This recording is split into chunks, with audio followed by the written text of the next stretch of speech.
बिस्मिल्लाहिर्रहमानिर्रहीम। अस्सलाम वालेकुम वरहमतुल्लाहि वबरकातुहू।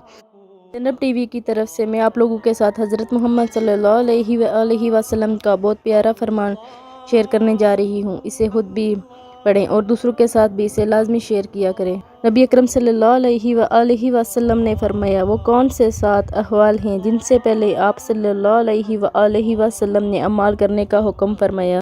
नबी अकरम सल्लल्लाहु अलैहि वसल्लम ने फरमाया, 7 अहवाल से पहले अमाल आखिरत कर लो। नंबर 1, तुम नहीं इंतज़ार करते मगर बुला देने वाली मोहताजी का, या सरकश बनाने वाली मालदारी का, या पड़ने वाली बीमारी का, या इंतहाई बुढ़ापे का, या फना करने वाली मौत का, या दज्जाल का देखी बुराई का जिसका इंतज़ार किया जा रहा है, या क़यामत का, बस क़यामत का सख्त हादसा और कड़वा घूंट है। आप लोगों ने इस हदीस मुबारका पे ज़रूर अमल करना है और ज़ैनब टीवी को ज़रूर सब्सक्राइब करना है।